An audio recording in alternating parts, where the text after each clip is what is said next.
Olá pessoal, bom dia. Espero que estejam todos bem nessa manhã de sábado. Sábado que aqui começou com chuva, mas agora está ensolarado. E essa é a volta do nosso projeto Uma Chave de Leitura para o livro do mês. E o livro escolhido para esse mês, e depois eu explico um pouquinho sobre isso, é o livro escrito por Freud chamado, em português, está traduzido como Moisés e o Monoteísmo. Esse livro é o último livro escrito por Freud, né? No mesmo ano da publicação desse livro, ele falece. E a gente vai contar nessa manhã com a presença do professor Maurício Sandro Lima Mota, ele que está sempre por aqui com a gente. Então sejam todos bem-vindos, sejam bem-vindas a Datiane, Ana Francisca, Celiana Pereira, bom dia. O professor Maurício já está por aqui, esperando só ele mandar aquela solicitação para ele participar. Esse livro tinha sido escolhido para ser o livro do mês de março. A gente está em maio, fechando quase o mês de maio. A gente teve aí alguns imprevistos, algumas dificuldades com horário, essas coisas. Mas aí agora a gente está aqui de volta e eu já vou acolher ele que é filósofo, teólogo, é mestre em teologia, é doutor em filosofia, é o nosso companheiro aqui nessa jornada. Bom dia, professor Maurício. Bom dia, professor Dalmo, tudo bem? Como estão as Tudo bem? coisas? Tudo tranquilo? Estamos de Depois de volta, tanto né? tempo, bom É, lhe ver, bom lhe ouvir. Depois de tanto tempo. pois é. Estava aqui explicando que a gente teve algumas dificuldades, né, relativas a tempo e horário, mas agora a gente está por aqui, todo mundo tranquilo, espero que todo mundo bem, para a gente poder retomar essa jornada. E o livro escolhido para que a gente possa retomar é o livro que foi do mês de março, né, que não aconteceu, que é justamente esse livro do Freud, Moisés e o Monoteísmo. Para lhe entregar a palavra, antes de lhe entregar a palavra, agradecer a presença de todo mundo que já está por aqui, e lembrando que esse material fica disponibilizado no Instagram, então quem não puder ver todo agora, ou então quem tiver alguma dificuldade com o horário, depois esse material está disponível. E para você encontrar, ele vai ter uma capinha lá, né, que é justamente chamando o livro do mês, e tem uma foto desse livro aqui, Moisés e o Monoteísmo. Professor Maurício, é o último livro do Freud, escrito em partes, né, vamos dizer assim, porque são 3 ensaios. Esses ensaios estão deslocados no tempo, né? E o terceiro ensaio é justamente quando Freud já está em Londres, se eu não me engano, porque Londres se tornou um lugar mais seguro devido à crescente onda de antissemitismo, né? Então já o Freud com essa dificuldade, então a terceira parte, o terceiro ensaio, né, na verdade, parece que seria o mais polêmico, então ele deixa para apresentar já de Londres com mais segurança. Mas eu queria começar para lhe entregar a palavra com uma coisa que me chama a atenção, é que o título, no nosso português, a forma mais comum de encontrar esse livro é esse título, Moisés e o Monoteísmo, mas, na verdade, a tradução melhor seria mais ampla, né? O homem, Moisés e a religião monoteísta, né? Essa, na minha leitura, quando fala o homem, Moisés, e depois quando coloca lá no final a religião monoteísta, de uma certa maneira, resumir para Moisés e o monoteísmo já começa com um empobrecimento das intenções do autor, né? Na minha leitura, a gente começaria já com essa pequena dificuldade que tem a ver com o título em português. Mas para lhe entregar a palavra, eu queria começar pelo fim do livro, né? Porque o Freud encerra essa jornada dizendo que é um tipo de contribuição sobre a resistência judaica, né? Vamos dizer assim. O que faz com que seja um livro atual pelo fato de ser um livro contra, assim, em grandes linhas, né? Que é justamente por isso que o senhor está aqui para ajudar a gente. Em grandes linhas, é um livro contra a intolerância. É um livro, então, sobre aceitação e contrário à intolerância, o que seria, já era na época e agora continua muito atual, né? Então, com essa primeira provocação que foi longa, aí eu já lhe entrego a palavra para que a gente possa abrir um caminho aí. Então, bom dia a todos e a todas que nos escutam, nos acompanham nesse momento, né? E bom dia, boa tarde ou boa noite àqueles que eventualmente verão esse vídeo num outro momento. Acho que toda leitura, e aqui quando eu falo leitura, eu falo da nossa apresentação do livro do mês, ela acaba sendo um recorte, né? Obviamente com influências subjetivas, mas eu acho que para além desse recorte e com um caráter bastante subjetivo, nós poderíamos dizer, eu penso que em Freud aquilo que o pessoal, ele está muito próximo daquilo que é o social, né? Ou aquilo que nós chamamos do indivíduo, é muito mais próximo do social do que aquilo que se parece no conjunto da obra de Freud. Eu diria que algumas obras, elas acabam confirmando essa afirmação, né? E dentre essas obras, né, Moisés e o monoteísmo, ou o homem Moisés e a religião monoteísta. E aí nós poderíamos citar outras, como é o caso de Psicologia das Massas e Análise do Eu, Totem e Tabu, né? O mal-estar na cultura ou na civilização, dependendo aí um pouco da tradução, e, mais uma vez, reafirmando Moisés e o monoteísmo. Então, nesse sentido, eu penso que há um recorte, mas esse recorte ele não é só por uma questão puramente subjetiva, por uma leitura nossa, mas me parece que ele encontra respaldo numa certa objetividade, ou seja, são textos impactantes de Freud, esses que eu citei. Esses textos eles são escritos em épocas diferentes, né? Porque Freud escreveu durante muito tempo e vai tendo também mudanças no pensamento de Freud, ele vai avaliando, reavaliando. Mas nós podemos dizer que essa preocupação ela é quase que permanente, digamos assim, na reflexão do próprio Freud. Como você disse aí, esse texto que nós vamos ter como referência para a reflexão de hoje é um texto ali escrito no final, né, da vida de Freud. Né, são 3 ensaios, talvez de momentos diferentes, mas todos ali ligados ao final da vida de Freud.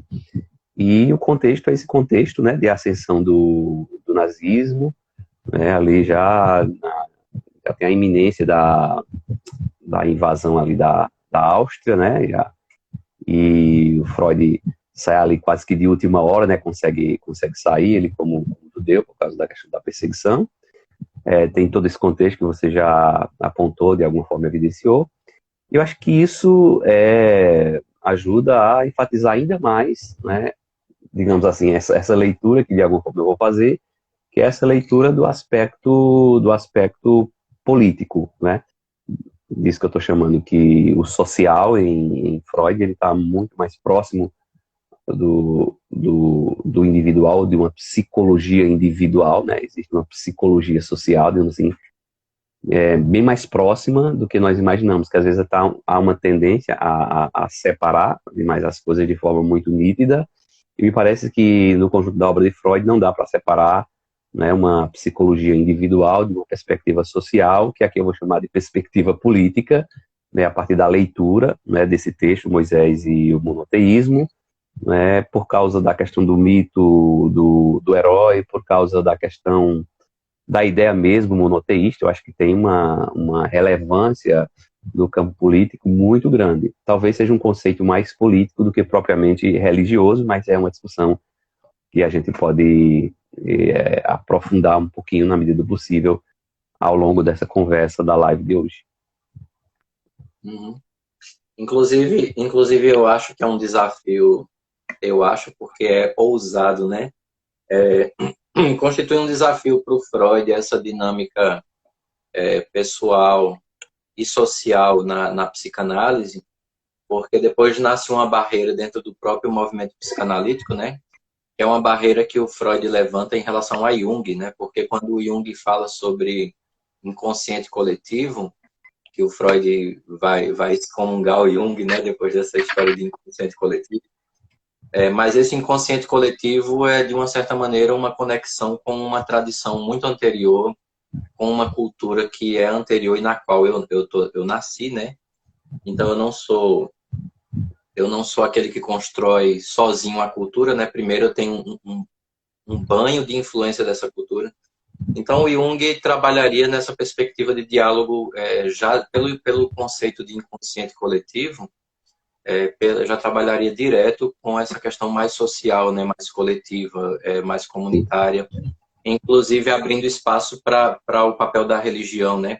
Então, quando eu digo assim, de certa forma, é uma dificuldade para o Freud, porque quando ele vai construir esse trajeto, ele constrói de uma forma que ele não toque nada daquilo que seria um tipo de inconsciente coletivo junguiano, né? Então, ele consegue ser coerente com o seu próprio pensamento, trabalhando uma dinâmica que é pessoal e também coletiva, mas abdicando daquilo que, de acordo com ele, seria uma contrariedade no conceito de inconsciente, né? Então, do ponto de vista mais pessoal, é bem interessante analisar o Freud a partir daí, na leitura que eu faço, porque ele vê essa necessidade de conectar pessoal e coletivo, mas ele faz isso abdicando dessa construção junguiana, né? Então, ele constrói um caminho que enriquece todo mundo, porque a gente vai ter sempre essas duas opções em psicologia, né? Na minha leitura, a gente tem essas duas opções. Uma que conecta a partir do Freud, e aí, por exemplo, vem a própria ideia do totem tem um pouco a ver com isso, psicologia das massas tem um pouco a ver com isso. E do outro lado, a gente tem o inconsciente coletivo, o mundo dos arquétipos ali, que de uma certa maneira também se conecta com essa dinâmica pessoal e coletiva, né? Então, a gente ganhou dois caminhos a partir dessa disputa entre Freud e Jung, né? Disputa no sentido mais do lado do Freud, né? Porque o Jung sempre viu com muita reverência, né, a construção freudiana, sempre reverenciou o trabalho do Freud, embora também não tenha aberto mão de construir um caminho que é próprio.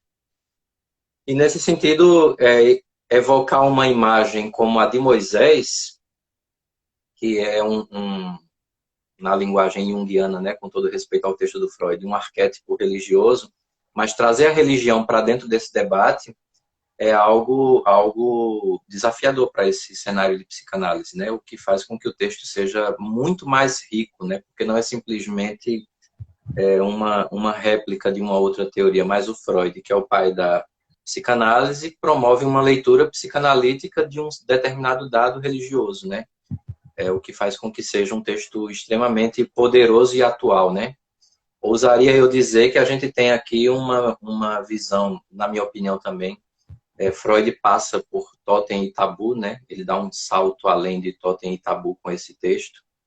E nós temos aqui uma visão psicanalítica de um fenômeno religioso também, né? Então a gente teria a religião entrando aqui nesse debate, coisa que é sempre desafiador nesse cenário psicanalítico.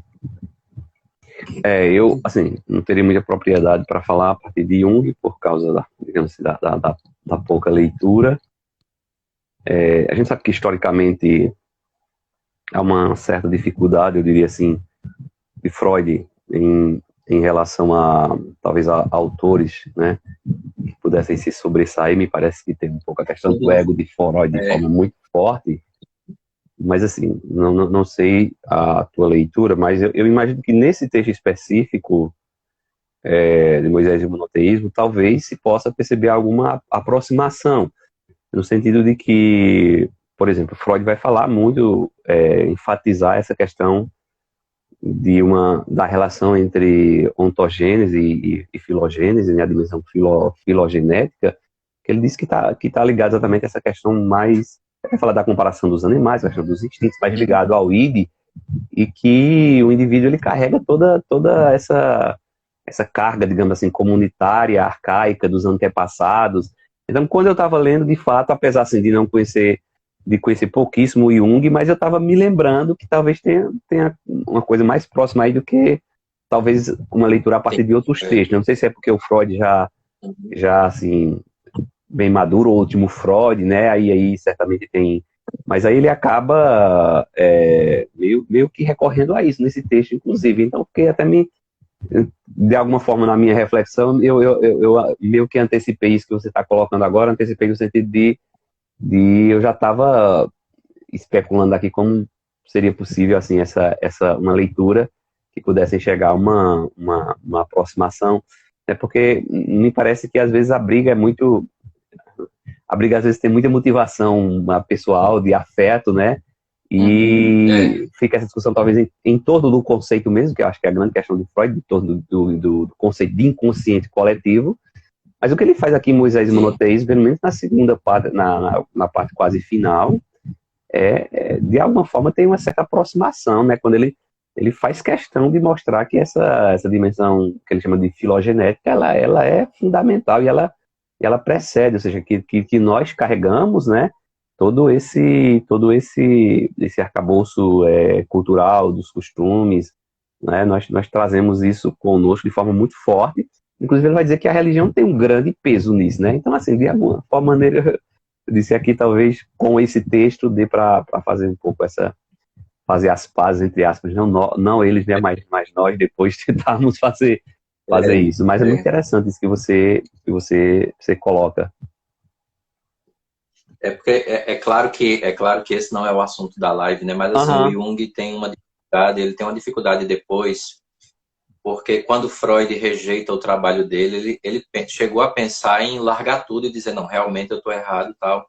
E aí ele tem um sonho que abre um espaço, né? Nesse sonho ele diz, não, realmente eu estou certo, eu só preciso escrever, mas eu estou certo. Então vai. Estou certo também, né? Esse também aparece assim, sim. bem estou certo. Mas da parte dele não tem um conflito. O conflito é mais pelo lado do Freud, né? Porque o Freud parece que se sentiu meio traído, tanto é que ele usa a imagem de Moisés mesmo. Ele diz que ele seria Moisés e Jung seria um tipo de Josué, né? Aquele que vai depois, né? E tal. Então, mas isso fica para outra live, né? Mas assim, sim. entrando então no texto do... É porque eu gosto dessa comparação, porque eu vejo que os dois, eles não se viam assim, mas depois a gente vê que os dois estão bem próximos, assim, né? Abrem caminhos que se tocam no final. Primeira parte do texto é justamente essa perspectiva do Moisés, um egípcio, né? Essa abertura que o Freud faz já aí, isso seria o primeiro ensaio, né? Aqui entrou como capítulo 1, vamos dizer assim, mas é originalmente o primeiro ensaio. Então, a perspectiva de Moisés, um egípcio, e um debate aqui que toca um pouco a teologia, né? É por isso que para mim é bem interessante esse texto, porque o Freud entra num campo que para ele é conhecido, que ele diz no texto também, né? Que é judeu, tal, é filho dessa tradição, mas ele tem uma resistência nos trabalhos anteriores. Então, agora parece que o Freud puxa sua bagagem teológica também aqui para dentro da psicanálise, com base também em outros estudiosos que ele vai apresentar no texto. Mas essa perspectiva de Moisés, um egípcio, como é que ela se abre nesse campo aqui da psicanálise? Para onde é que vai essa história de Moisés, um egípcio? A gente pega o texto, né, assim, o início do texto, que é o que você mencionou aí, para de fato a gente conversar na live sobre o texto. O Freud vai atrás inicialmente de uma questão etimológica, né, dizendo que o nome Moisés, originalmente, ele é um nome egípcio, né, digamos assim, o primeiro passo é claro que ele não fica só nisso para defender, digamos assim, a tese, ele vai atrás de estudiosos também, historiadores que têm uma perspectiva parecida. Obviamente que nessa leitura que Freud faz, tem toda uma relação com todo o trabalho psicanalítico, com a criação da psicanálise, porque nós vamos perceber aí, nessa leitura que Freud faz em Moisés e Monoteísmo, nessa questão da religião judaica, né? E talvez seja por isso que no final, na última parte, digamos assim, do texto, ele vai retomar essa questão da relação entre filogênese e ontogênese, exatamente para dizer que, de alguma maneira, aquilo que acontece no sujeito, digamos assim, acontece, ou no sujeito individual, acontece também no sujeito coletivo, né, que é possível também fazer essa leitura e essa análise. E estou dizendo isso porque, se a gente pensar, por exemplo, no complexo de Édipo, né, em todo aquele processo lá de castração, em todo aquele processo da morte do pai, de alguma maneira o Freud vai dizer que há isso na experiência judaica, né, porque a ideia de um monoteísmo, historicamente, ela já existiria no Egito, né? que seria uma perspectiva diferente daquilo que era a religião comum, que era a religião politeísta, né, entre os egípcios, sobretudo com ênfase na questão do culto aos mortos.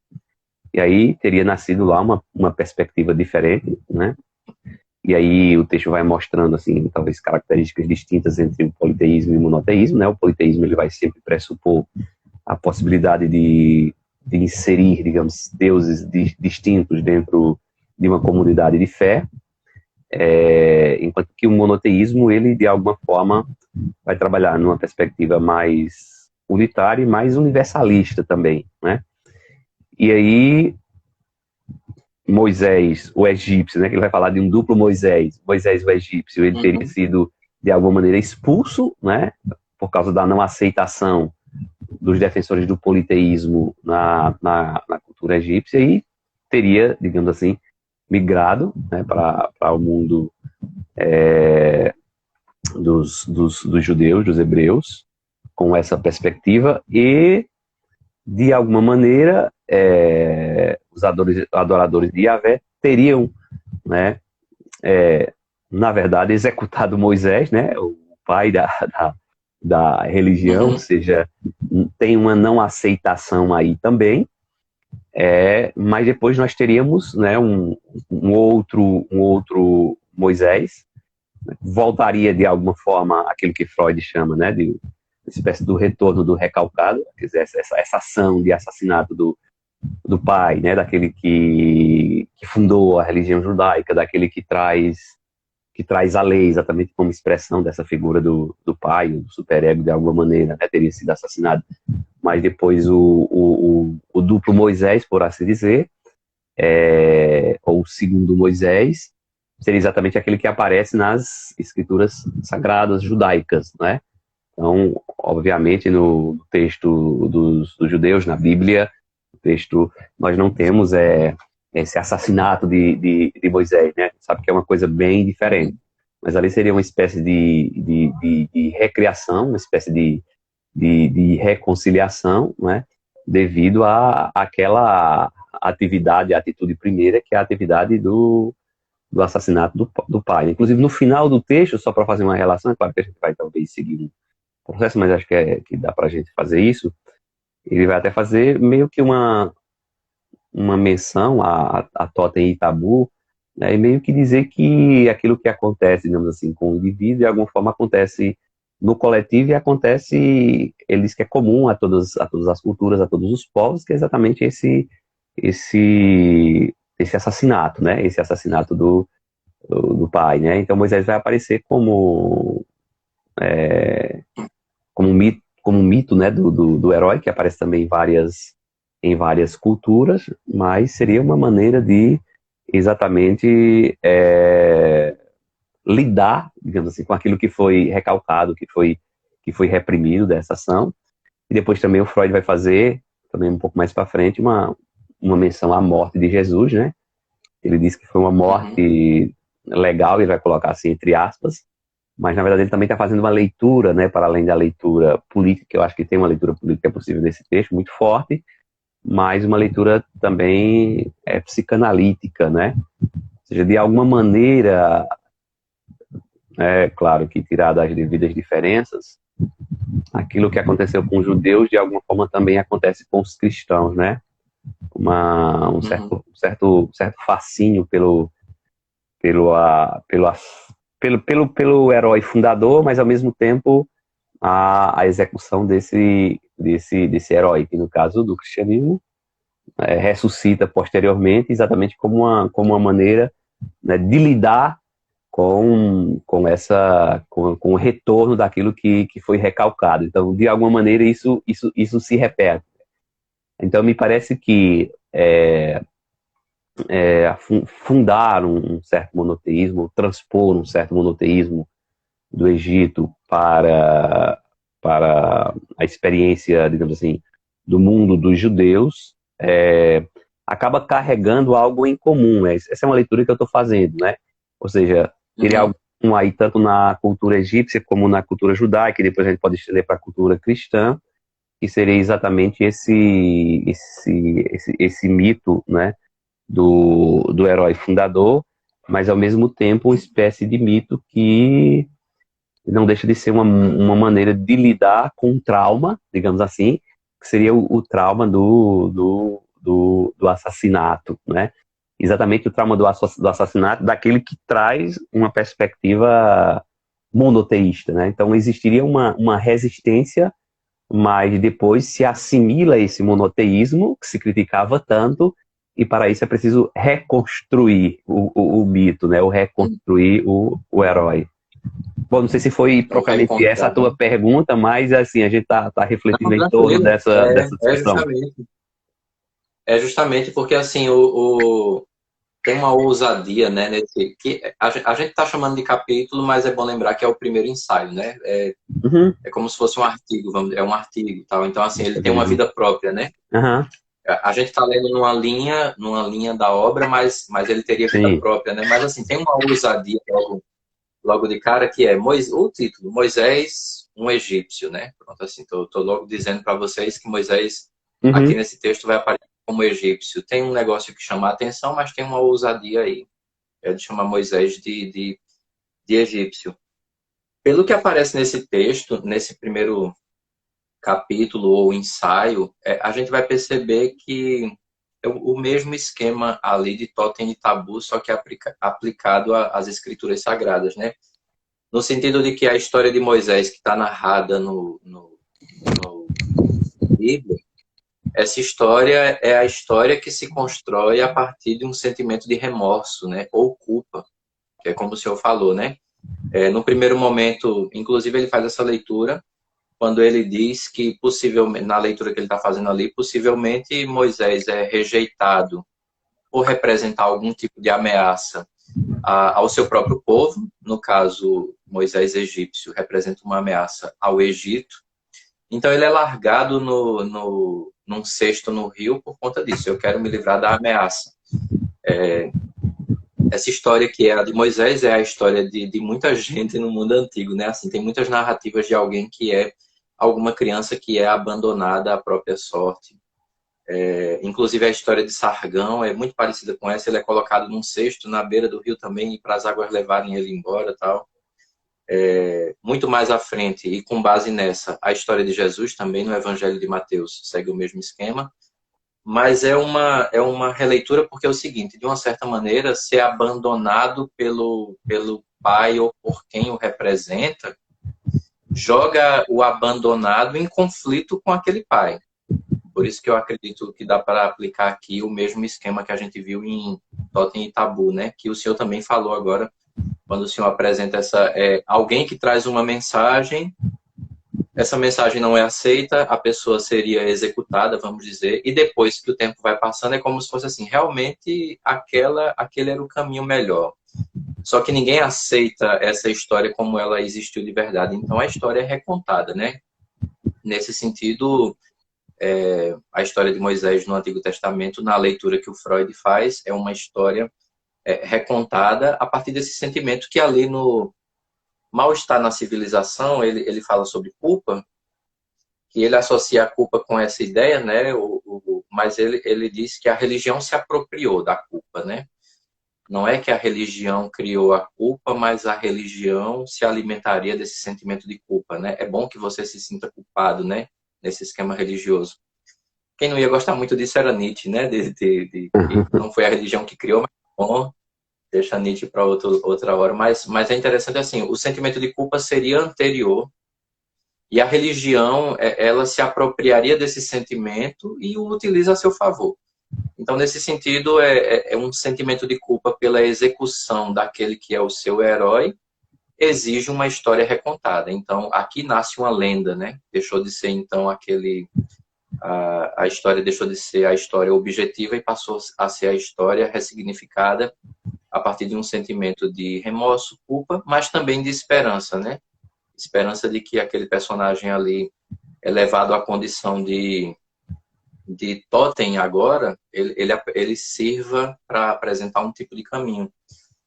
E eu achei muito, assim, para mim é muito importante que a partir disso, então, seguindo o caminho freudiano aqui no relato, A partir dessa ideia de que Moisés era uma ameaça para o Egito, por isso foi largado à própria sorte para morrer, e depois foi resgatado por alguém e tal, a história da libertação dos hebreus, então, seria a concretização do grande medo, né? Ou seja, ele virou, de fato, a ameaça para o seu próprio povo.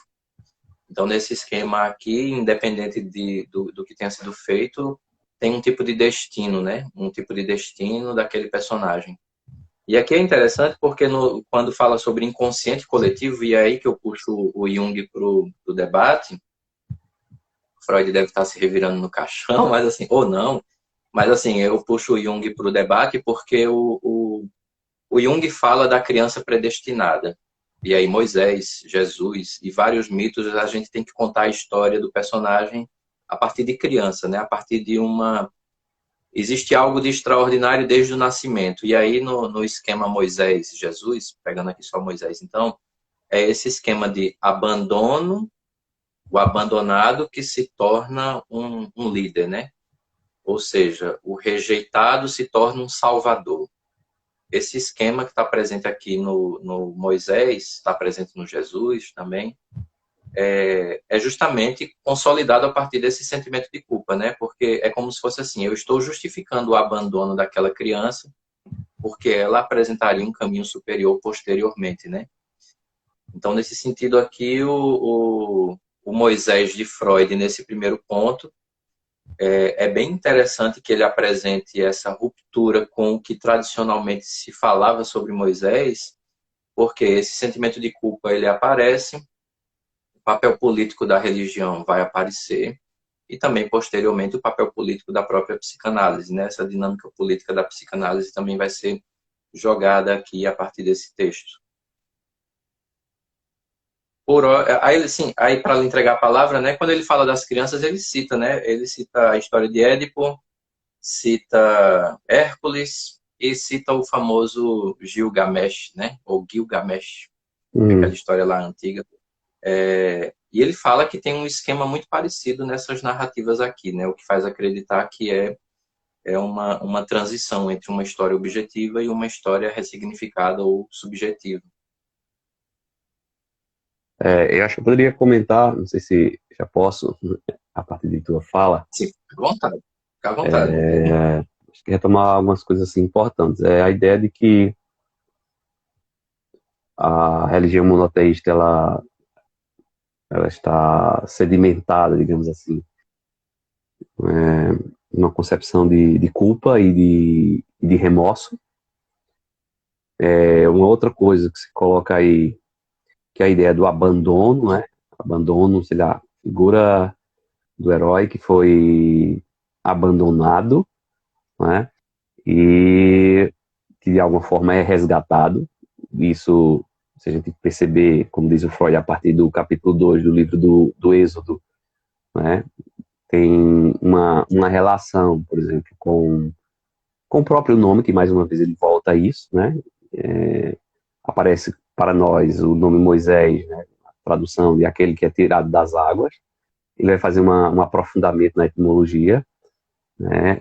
E vai dizer que, de fato, na base da origem do nome, não dá para traduzir dessa maneira, né? Que Moisés significaria retirado das águas, mas no máximo retirado, né? E aí, esse retirado, quando não se especifica de onde, eu acho que ele ganha uma conotação mais ampla e mais interessante, porque, sei lá, de alguma forma ele é talvez retirado, abandonado do seu lugar de estabilidade, que seria o Egito, e de alguma forma ele também acaba sendo abandonado, né, esse primeiro Moisés pelos próprios judeus, como rejeição a essa ideia monoteísta, né?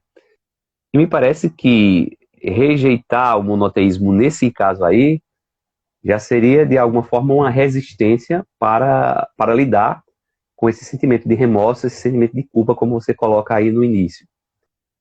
Uma outra coisa que essa ideia de abandono, e aí eu acabo fazendo o link com o final do texto, ou seja, com os outros ensaios que vêm posteriormente, né, apesar deles terem essa autonomia, mas Freud coloca os três para compor, digamos assim, essa reflexão em torno daquilo que ele chama de Moisés de monoteísmo, ou o homem Moisés e a religião é monoteísta, que seria um pouco dentro da perspectiva psicanalítica, e a ideia de desamparo, né?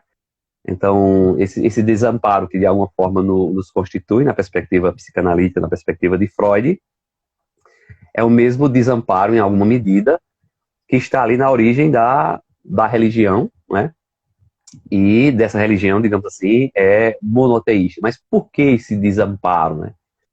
Me parece que é a concepção de uma leitura minha também, que a morte do pai, ou esse processo de castração, né, implica uma espécie de duplo sentimento, porque há uma admiração pelo herói e ao mesmo tempo se assassina esse herói, né, do mito fundador, até numa perspectiva de se substituir esse herói. Então me parece que há uma experiência de desamparo também ali na fundação de uma experiência religiosa monoteísta. E é interessante que Moisés, aquele que é abandonado, digamos assim, não é?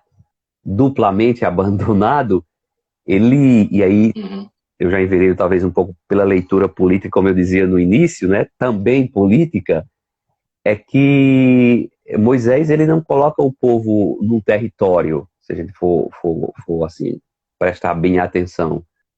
Moisés ele coloca o povo na errância, na errância. Então, essa experiência do desamparo de Moisés é também a experiência do desamparo do povo judeu ou do povo hebreu no Egito. Com isso eu estou querendo dizer, e aqui eu me aproximo de uma leitura, né, feita pelo Vladimir Safatli, que o que movimenta o político, a dimensão política, nem é o afeto do medo e nem propriamente o afeto da esperança, mas seria muito mais o afeto do desamparo, né? Então é o desamparo que coloca em movimento aquilo que o Safatli vai chamar de povo, né? Que coloca o povo em movimento para que aconteça algo distinto, digamos assim, na dimensão política, daquilo que aí está. Ou seja, aquilo que aí está para o povo hebreu, uma experiência lá no Egito, só pode ser mudado a partir de uma forte experiência do desamparo. Ou seja, o medo ele não seria suficiente, porque de alguma forma ele paralisa, né? A esperança, apesar de sua importância, ela também não mobiliza, né? Porque a esperança ela também pode ser vazia.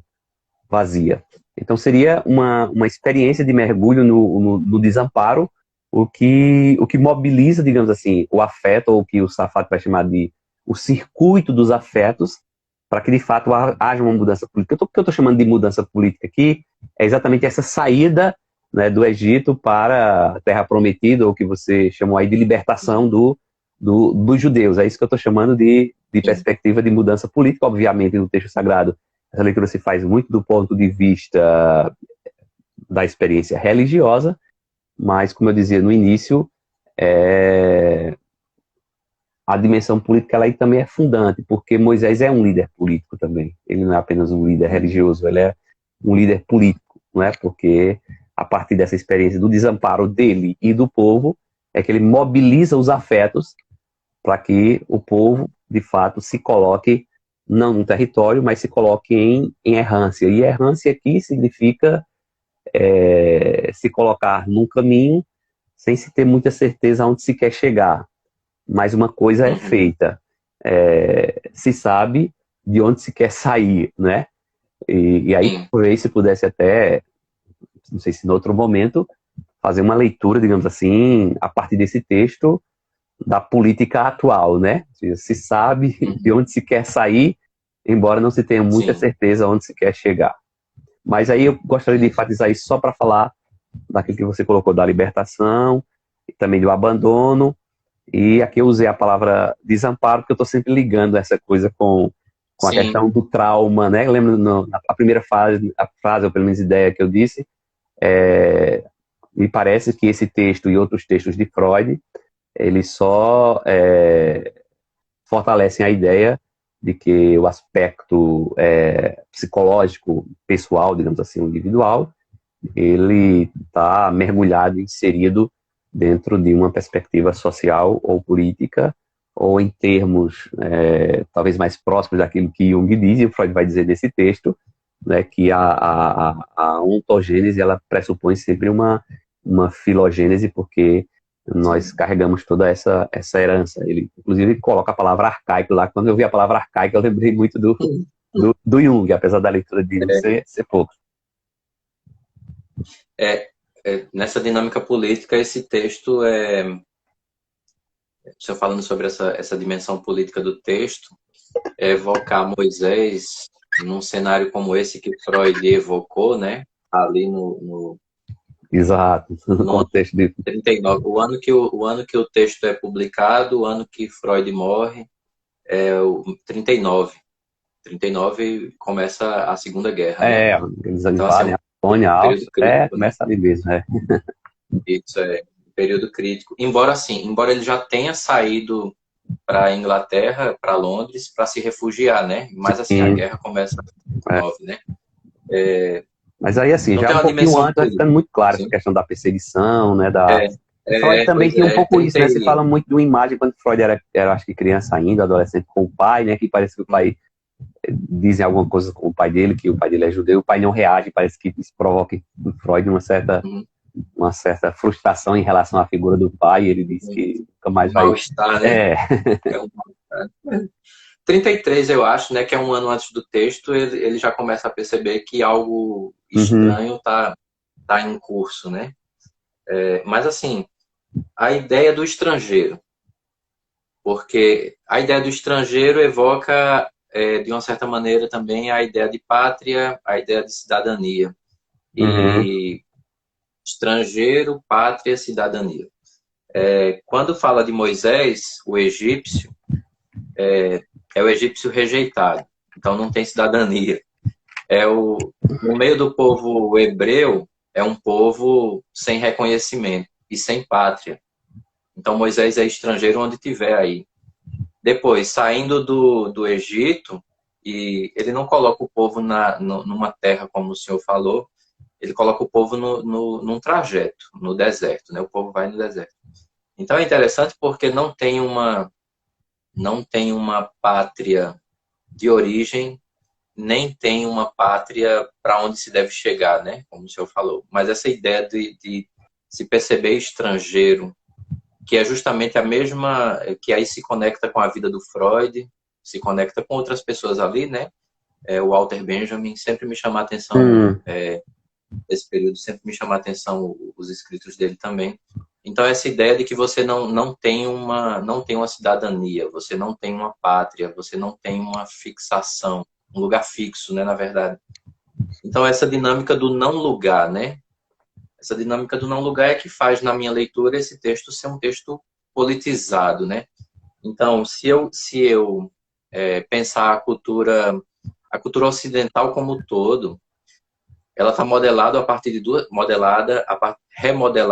de duas coisas, né? A tradição judaico-cristã e a cultura greco-romana, né? São essas duas coisas aqui que reorganizaram aquilo que a gente chama de Ocidente. E quando eu falo reorganizar, é porque sempre existiu alguma coisa e essa alguma coisa sempre foi engolida onde chegou o cristianismo e essa cultura greco-romana, né? Sempre foram engolidas por isso. Então, nesse sentido, Freud também joga em crise, vamos dizer assim, pelo menos enquanto fundamento. Ele tenta jogar em crise aquilo que é considerado a base do próprio Ocidente, né?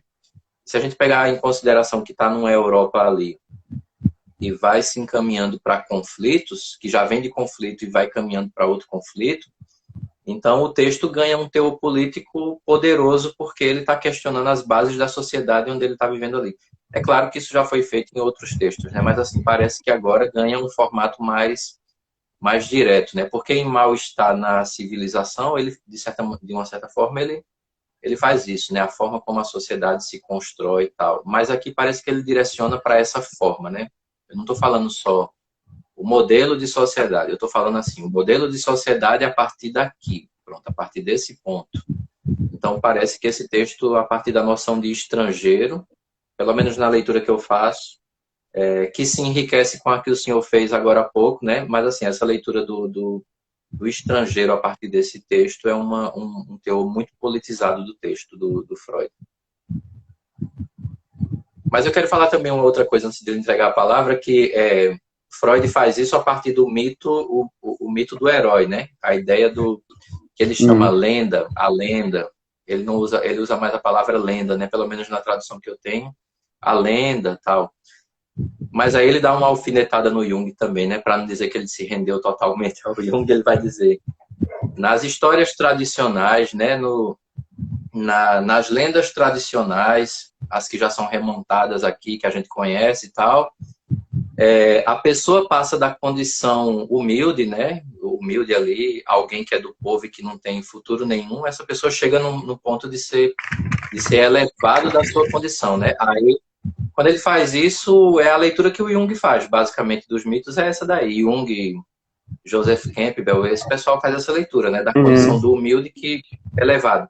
Aí o Freud diz, com Moisés é o inverso, né? Ele deixa a condição, uma condição social importante e passa a ser ninguém ali com o povo hebreu, né? Então, é bom também fazer esse adendo para a gente não achar que Freud se rendeu a Jung assim, né? Ele toca alguns pontos, mas ele também coloca umas ressalvas, né, nessa leitura aqui, que a gente poderia dizer que é uma leitura que se aproxima em uns pontos, mas de vez em quando Freud dá uma virada de história, né? Dá uma virada aqui. É por aí que eu vi a ideia do estrangeiro, a ideia de reverter o mito, né? Alguém que sai da condição superior e vem. Então essa é a visão que eu tenho até aqui dessa leitura. Acho que um outro elemento, só antes que eu esqueça, né? Porque às vezes a gente faz a leitura e aí, claro, a gente tem que meio que condensar aqui numa reflexão com menos tempo. Mas assim, só para enfatizar que tem outro elemento que o Freud usa como argumento, né, para defender a ideia de que Moisés era um egípcio, ou de que a religião judaica, né, na verdade, ela nasce de uma experiência anterior em um povo, é que além da questão do nome, né, que talvez por si só não fosse suficiente para fortalecer esse argumento, uma outra coisa que ele coloca é a questão da circuncisão também, né, que já existia no Egito antes de existir na experiência do mundo do judaísmo. Então, digamos assim, é um elemento que reforça mais ainda essa ideia, né, da origem egípcia de Moisés, né? Essa questão do mito, da lenda, como você coloca aí, né, e Freud vai meio que fazer uma leitura dizendo que com Moisés acontece o inverso, como você disse, né, porque ele seria, esse primeiro Moisés, uma grande liderança no Egito, né? Inclusive ele é um dos que defendem digamos assim, uma perspectiva monoteísta, né? E vai, assim, ser rejeitado, vai ser expulso, né? Até porque a questão do culto aos mortos, né, na religião politeísta egípcia, esse culto ele tem um peso muito grande, então há realmente uma grande resistência, digamos assim. E isso que você coloca como, a partir do Freud, como uma espécie de caminho inverso, no caso da lenda, do mito, né, ligado a Moisés, que é ao invés de existir uma espécie de ascensão, né, ou seja, a passagem da dimensão humilde para uma dimensão mais elevada, que a gente pode ler isso também do ponto de vista político, né? Parece que há sempre uma ânsia, sempre olha para a sociedade de enfatizar, a alta sociedade, as pessoas importantes, mas parece que essa coisa permanece do mesmo jeito. Eu acho que aí Jung e também o Freud tem muita razão, né? Quando essa coisa vai passando de geração para geração, me parece que tem a ver muito tanto com a experiência judaica como com a experiência cristã, se a gente pensar numa relação entre Jesus, né, entre o Filho, o Verbo encarnado, e o próprio Moisés, né? Porque a encarnação dá também essa ideia, e esse é um dos conceitos, talvez, fundantes do cristianismo, que é o conceito de kênose, né, de esvaziamento, né? Por exemplo, lá no texto de Filipenses, né, ele sendo de condição divina, né, não se vangloriou, mas esvaziou-se. Então, me parece que tem um movimento, né, próximo desse movimento também da figura de Moisés, né, como um herói não que ascende, mas um herói que, de alguma forma, ele se humilha, né? Embora depois tinha também um movimento de ascensão, mas eu pensei agora, né, exatamente na crítica feita por Nietzsche, na genealogia da moral, quando ele vai dizer que a moral socrática e a moral cristã é exatamente uma inversão dos valores, né? Porque os valores da aristocracia guerreira grega seria exatamente baseado na ideia de força, né? Na ideia de vencer, na ideia de vitória. E aí ele diz que quando se inverte isso, aquilo que era visto como bom na experiência grega vai ser visto como ruim ou como danoso, uma moral socrática cristã sobretudo, quando há uma inversão, né? Parece que aquilo que é fraco é aquilo que tem força do ponto de vista dessa espiritualidade judaico-cristã, exatamente se baseia nessa inversão, né, dos valores. Aquilo que era bom se torna ruim, aquilo que é ruim se torna bom. Então, se a minha fraqueza me diz que eu sou bom, a força do outro necessariamente vai ser algo ruim, o mal vai estar sempre do outro lado, né? E aí eu estou pensando nisso exatamente porque o Nietzsche vai dizer que a moral cristã é uma moral do ressentimento, né? Uma moral do ressentimento. E parece que a moral do ressentimento tem, a partir pelo menos da leitura do Nietzsche, uma relação muito forte com essa ideia dessa inversão na lenda do herói fundador, né? Porque talvez por isso exatamente se firme como algo diferente. Uma outra coisa que eu achei muito interessante quando eu estava ali escutando aí, você falando dessa questão do estranho, do estrangeiro, e me parece que o monoteísmo, de alguma maneira, assim como o nacionalismo, que vai estar muito presente na época e também depois no mundo judaico, mas eu acho que muito forte, ultimamente também é muito retomado, né, do século passado para cá, me parece que essa ideia, tanto monoteísta quanto de um certo nacionalismo, seria uma maneira exatamente de se firmar, né? Seja num território, digamos assim, seja enquanto nação, seja enquanto povo, e uma espécie exatamente de resistência a essa espécie de errância, né? Que eu te disse no início, que você chamou de uma palavra bem interessante, caminho, itinerário, né? O povo sai para andar, me parece que é uma espécie, e aí é a minha leitura política, né? Se eu disse que o que muda a política é exatamente o desamparo e o ser lançado num lugar para onde não se sabe para onde vai, digamos assim, a política da estabilidade, da afirmação da força, do nacionalismo, em alguma medida do monoteísmo, é tanto uma maneira de resistência como uma maneira de negação de mobilidade política em alguma medida. Não sei se estou me fazendo entender. Estou tentando também, digamos assim, na nossa conversa aqui, sempre enfatizar esse aspecto político, né, ligando as coisas, porque eu acho que esse texto tem muito essa força, tanto por aquilo que a gente já disse, como uma coisa que você enfatizou bem aí, que é o contexto em que nascem esses textos de Freud, né, que compõem essa obra. Porque esses textos estão ali 34, 38, publicado em 39, né? Isso. Publicado em 39. Mas essa dinâmica então do Moisés, um egípcio, a gente pode considerar que nesse primeiro momento o Freud consegue pelo menos abrir o espaço para uma reflexão muito diferente, né? Muito diferente daquela tradicional. E aí vem o ensaio 2, né? Aí é engraçado porque no ensaio 1 o título é Moisés, um egípcio. Aí quando você chega no ensaio 2 se Moisés fosse egípcio, né?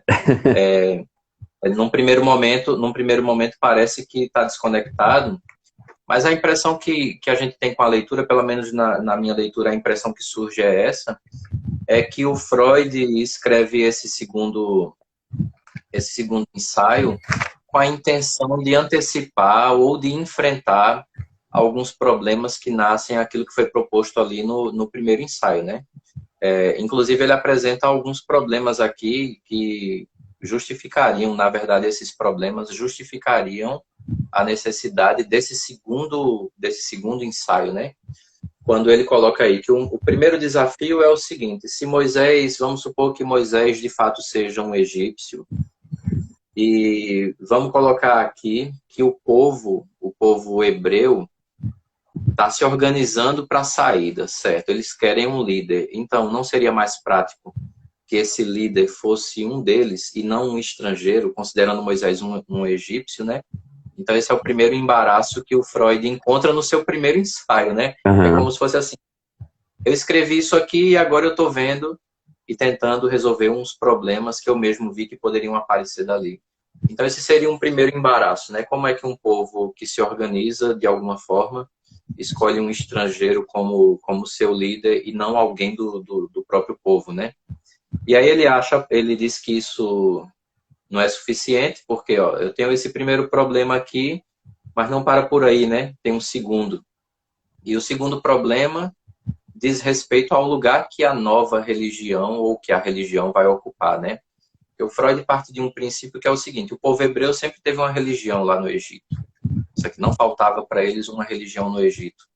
Então, como é que se dá esse movimento aqui de assunção ou de aceitação daquilo que Moisés está trazendo, né? Daquilo que Moisés pode apresentar?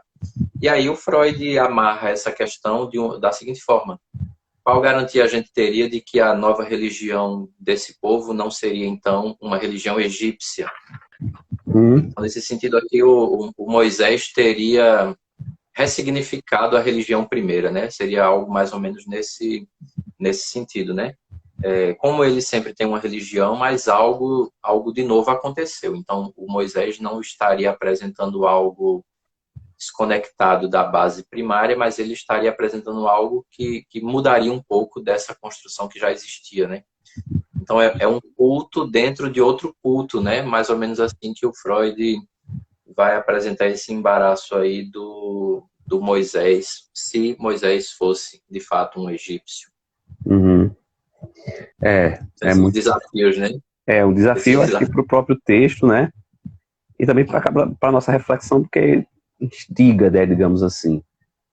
E aí, a certa altura do texto, ele vai falar, que eu, de alguma forma, antecipei, pelo menos como menção, a questão do espécie de duplo Moisés, né? Teria um Moisés fundador e depois outro Moisés que estaria ligado ao mundo realmente judaico, talvez na tentativa de quebrar essa ideia de que a religião seria fundada por um estrangeiro. Enquanto você falava, eu me lembrava do texto do Freud, eu também refleti aqui, se a gente pegar o próprio texto bíblico, em alguma medida Moisés de fato é egípcio, né? Ele é judeu, digamos assim, de sangue, filho de judeu, mas ele vai ser criado, né? Vai ser resgatado, digamos assim, vai ser criado por uma egípcia. Então, nós poderíamos dizer, né? Talvez reforçando essa leitura de Freud, de uma maneira diferente, que do ponto de vista cultural, do ponto de vista dos valores, o fato de ter sido criado ali na corte, segundo os textos bíblicos, isso faz de Moisés um egípcio, não do ponto de vista, talvez, da raça, que é muito forte para a questão dos judeus, esse termo, né? Ou pelo menos como se lê a questão dos judeus, esse termo. Não a questão do sangue, mas a questão de toda cosmovisão, digamos assim, né? Então, seria muito mais egípcio do que de fato um judeu, né? E aí, na leitura de Freud, provavelmente isso é uma tentativa exatamente de superar essa dificuldade inicial que você está colocando, que de como admitir, né, que o herói fundador da nossa religião, do nosso povo, não seja do nosso povo, né? Uhum. Historicamente, essa relação do judeu com o estrangeiro, mas eu acho que isso vale também para outros povos, obviamente, ela atravessa, né, toda essa experiência, né? Por causa de uma questão histórica, por causa de uma questão geográfica, por causa das invasões. E depois da Segunda Guerra Mundial, né, toda a questão de Israel vai ser fundado ali no antigo território de Israel, mas que já está ocupado por palestinos, que agora vão ser escanteados e que hoje sofrem, né, bastante. Assim, me lembrei agora daquela imagem, acho que da semana passada, né, da jornalista que foi assassinada, palestina, pelos soldados de Israel. E uma cena bastante chocante, né, que é a cena do dia do sepultamento, né, que eles derrubam ali o caixão, não sei se tu viste essa imagem, Uhum. mas enfim, me parece que Uhum. tem uma questão aí que nunca se resolve, se a gente pudesse fazer essa leitura do ponto de vista psicanalítico. Mas voltando à tua questão, me parece exatamente há uma dificuldade, né, de perceber esse herói fundador como sendo de outra nação. Ao mesmo tempo, o próprio texto bíblico de alguma forma indica, né? Porque talvez a leitura bíblica ela sugira muito essa leitura, digamos assim, de uma pertença sanguínea. Mas se a gente for fazer uma leitura, né, de uma pertença, digamos assim, cultural, o próprio Moisés que aparece ali no livro do Êxodo, ele é mais egípcio do que judeu propriamente dito, né? E seria até, não sei se eu diria, meio ingênuo conceber que historicamente Moisés tivesse aquela perspectiva religiosa monoteísta judaica, né? Pode ser que seja muito mais um monoteísmo egípcio, né? E aí ele transporta tudo isso, mas é uma leitura, obviamente, posterior, né? Uma leitura judaica posterior, porque nós sabemos que aquilo que a gente chama de judaísmo, ele é fundado bem depois, né? Por volta do século VI, V ali antes de Cristo, e a figura de Moisés, ela estaria situada bem anterior do tempo, né? Então é uma 13, 14, né? releitura, Freud diz. exatamente. Então seria uma espécie realmente de releitura, né?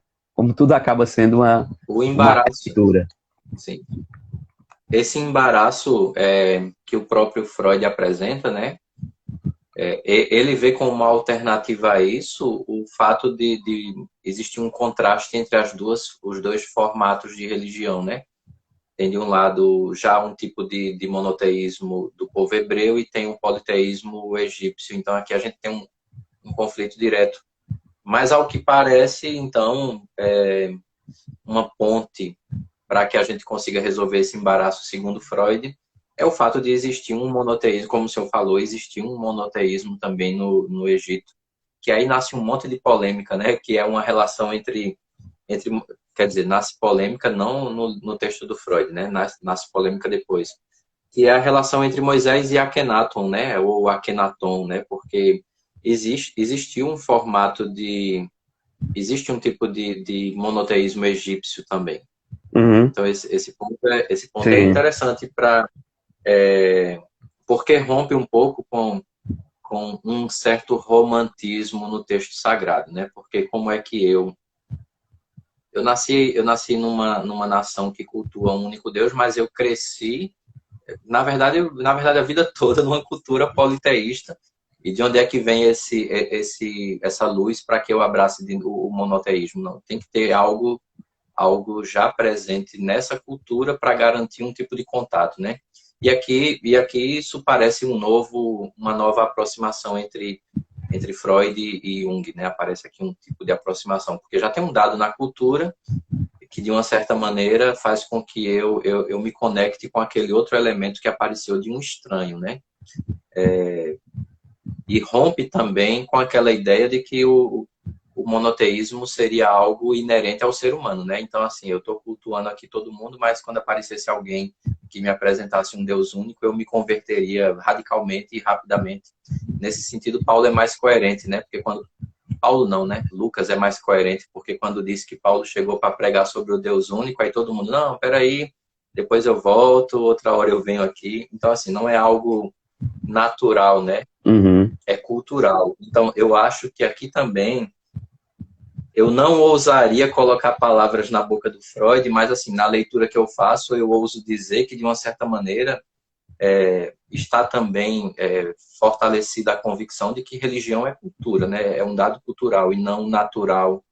É uma aposta que vai gerar uma divisão radical aqui, né? Mas, pela leitura que eu faço desse segundo ensaio, dá para supor que a religião obedece um dado cultural. Assim sendo, é possível também que religião e política, como o senhor já falou desde o começo, vem falando, religião e política são coisas totalmente alinhadas, né, nesse sentido, porque o politeísmo egípcio obedece uma ordem política, mas o monoteísmo judaico-cristão, posteriormente cristão, também obedece uma ordem política poderosa, né? Então, como é que isso acontece? Bom, na leitura que eu faço é porque religião tem esse aspecto cultural, né, e não inerente. Bom, eu paro por aqui para evitar que eu fale mais coisas que estejam longe do texto, né? Mas assim, Mas é bom que vai fazendo a gente lembrar de pelo menos outras nessa, coisas. pode ser que alguém que tenha uma leitura mais ampla desse texto diga assim, não é coerente a sua leitura, mas assim, seria até bom que alguém aparecesse para dizer se sim ou se não, mas eu consegui chegar nesse ponto, de que tem um dado cultural que sustenta a religião, de modo que a adesão de Moisés a um tipo de monoteísmo não seria algo natural, é uma construção também, política, cultural Sim, e política também. eu estava lembrando de. Como aconteceria com qualquer pessoa, como Sim, aconteceria com qualquer pessoa. é, essa questão Sim. do estranho, né? Do estranhamento. Uhum. Porque, assim, se o monoteísmo, no primeiro momento, ele vai ser estranho para os egípcios, a ponto de, como Freud lê, eles expulsarem Moisés, né? Que seria uma espécie Sim. de adepto dessa perspectiva e também teria uma grande liderança. Há também, inicialmente, uma rejeição por parte dos defensores do politeísmo na experiência dos judeus. Aliás, nem existiria, digamos assim, inicialmente esse monoteísmo, né?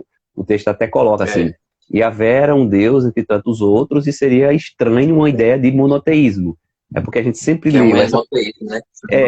A gente sempre lê, Enoteísmo. exato, a gente sempre lê, sempre, eu digo a gente mais do Ocidente, influenciado pela leitura cristã, vai ler sempre esse culto a Yahvé como um culto monoteísta, e quando ele diz que, na verdade, historicamente, ele era um dentre tantos outros deuses, e eles conviviam com isso de forma muito, muito tranquila. Daí também o estranhamento quando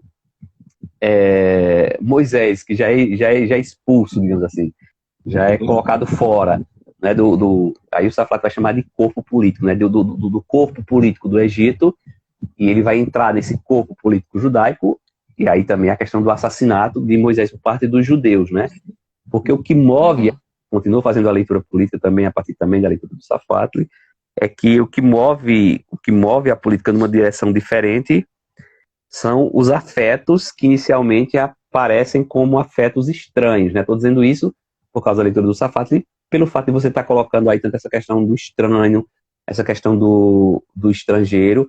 Então, aquilo que é estranho, o corpo político ele tende a repelir, né? Isso. Por exemplo, se você for, sei lá, quando você entra num assunto ligado, sei lá, à comunidade trans, por exemplo, dentro de uma perspectiva dos bolsonaristas, eles vão logo repelir, né? Por quê? Porque ali é um afeto estranho, e é o afeto estranho que mobiliza a política numa direção diferente.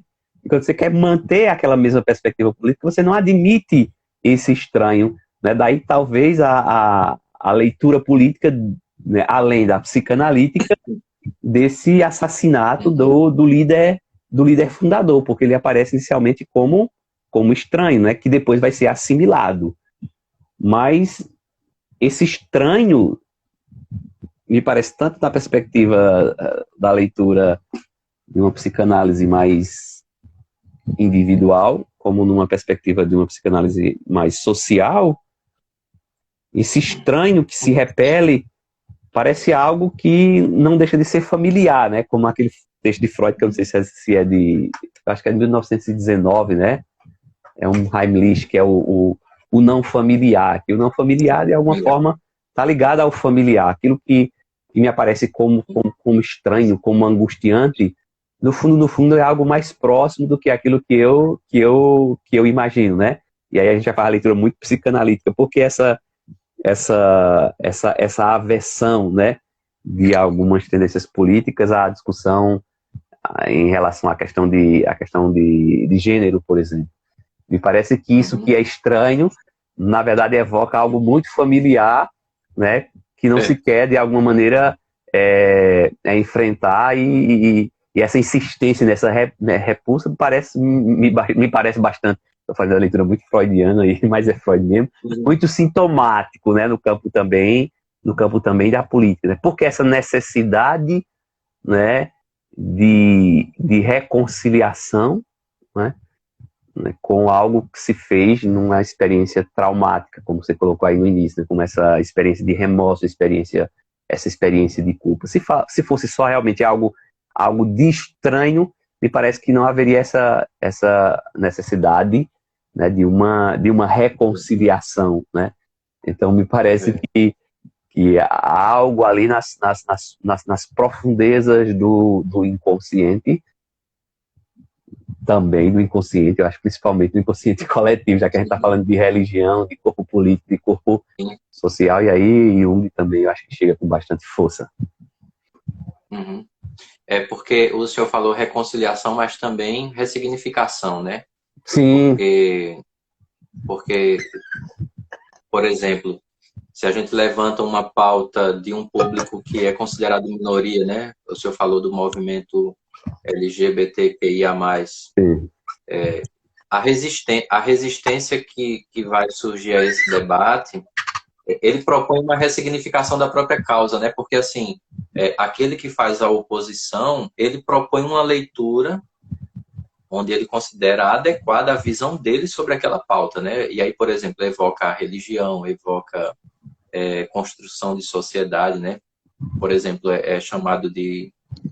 Quando alguém se depara com esse tema e resiste a esse tema, não tem só a resistência, tem uma ressignificação. Ou seja, a pessoa se dá o direito de propor uma nova leitura para uma situação que nem é a sua objetivamente, né? Que aí é como se fosse assim, na medida que eu releio aquilo, eu resolvo em mim, né, também. Então, essa questão que quando o senhor traz, tem a reconciliação, mas também essa tentativa de ressignificar. Por exemplo, esse discurso de direita é um discurso que evoca a autoridade religiosa para contestar o movimento, como o senhor falou, esse movimento aqui em pauta. Aí o que é que vai acontecer? Na medida que propõe uma resistência, propõe uma diminuição daquele movimento a partir de uma proposta considerada adequada, né? E aí o Freud, e aí como o senhor falou, né? Eu resolvo lá fora o que não está resolvido aqui dentro, né? Então, essa dinâmica de tentar apagar o que está lá fora também. Uhum. É por isso que é uma dinâmica de violência, né? Muitas vezes de violência.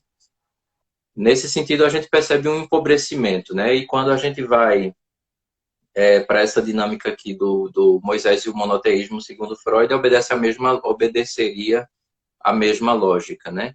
A leitura feita da história do herói tenta resolver uma questão que subjetivamente afeta, né? E tenta resolver uma ferida que ficou interna. É como se fosse da seguinte forma: essa proposta é válida, a gente rejeitou, a proposta se mostra verdadeira, a gente quer a proposta, mas a gente tem que reescrever a história, né? Então tem que ressignificar a história. E aí essa ressignificação traz um tipo de conciliação, né, entre as partes. Quando a gente vai ver, o senhor mencionou Paulo, no Novo Testamento, nessa dinâmica do herói invertido, né? E o Freud disse que na história de Moisés a lenda está invertida. Mas quando a gente pega a teologia de Paulo e o Evangelho de Mateus, por exemplo, que é outra perspectiva totalmente diferente, né? a ideia de kênose, por exemplo, não aparece no Evangelho de Mateus, né? É estranha a Mateus a ideia de uma kênose, ela é típica da teologia do Paulo e aparece ali de modo transversal em outros textos, mas Mateus não. A forma como Mateus lê a história de Jesus, a narrativa da infância, é a partir da ótica da visão do Moisés reconciliado, né, pelo que Freud está falando aqui. Então, de uma certa maneira, quando isso chega na cultura, que depois vai ser chamada de cultura cristã, já não chega nessa dinâmica de construção, chega na dinâmica de ressignificação, né? Eu não tenho que lidar com o remorso nem com a culpa, eu tenho que lidar com o que a história já me apresentou, é o líder, né? É o herói no ponto mais alto, né?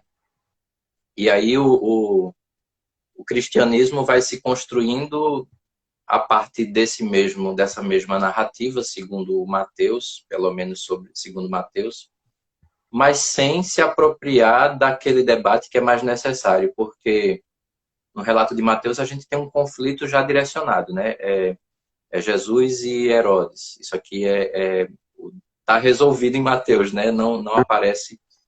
Também não é obrigação do Freud falar sobre isso, mas assim, pelo pouco que a gente tem de acesso à teologia, dá para fazer essa dinâmica de contato com o texto do Freud. Ali já está resolvido, né? É o Jesus que é rejeitado. Não tem essa posição de superior que em Mateus, né? Em Mateus. Sim. Mas tem a dimensão de conflito. Mas o conflito é entre nós que aqui estamos e Herodes que está ali do outro lado, né? Herodes está no papel que já foi do faraó um dia, né? Então, veja, essa oposição, ela não tem subjetividade no Evangelho de Mateus. Ela só tem objetividade, né? Herodes como uma representação de um poder tirânico e Jesus como aquele que teria um caminho diferente e uma proposta de reinado que seria diferente, né? Em Lucas aparece também isso um pouco. Deixa eu ver. Não, vai ficar só em Mateus para a gente não sair muito de Freud, né? Essa dinâmica, eu não sei se eu consegui explicitar, mas é no sentido de que para o cristianismo não é necessário esse debate sobre a raiz do herói, né? De onde é que o herói veio. Ele já está ali. Em Mateus, Sim. pelo menos. Ele já está ali. Então, o conflito é entre o herói e a força que faz oposição a ele. Não é entre ele e a raiz do seu povo, por exemplo, como é no caso aqui do texto do Moisés, né? Da história de Moisés. Não é necessário isso aqui. Quando chega no cristianismo, não é necessário. O que se torna, do ponto de vista da psicanálise, na leitura que eu faço, se torna extremamente perigoso, né? Porque você de uma certa forma, suplanta conflitos internos, né? É como se fosse já essa dinâmica de exterioridade, né? Internamente é como se já tivesse tudo resolvido. Você supõe a resolução de uma coisa que você nem sabe se está resolvido, né? Uhum. Então, aí a gente já sairia do Freud e entra com Nietzsche, porque essa questão de inversões, né? A inversão que o Nietzsche tanto fala, apareceria aqui, pelo menos nessa leitura que eu faço, em relação ao Evangelho de Mateus. É interessante. E eu estava pensando aqui se há uma espécie de problema, né, que precisa ser resolvido ou superado nessa relação dos judeus com os egípcios. E aí me parece que a leitura judaica seria exatamente essa de separar bem, né? E ligada à Sim. ideia de uma fundação de um certo nacionalismo, digamos assim, vamos usar essa expressão. E o Egito precisa ser deixado para trás, até porque foi uma experiência, digamos assim, traumática. E isso que você colocou, pensando aqui, achando bem interessante.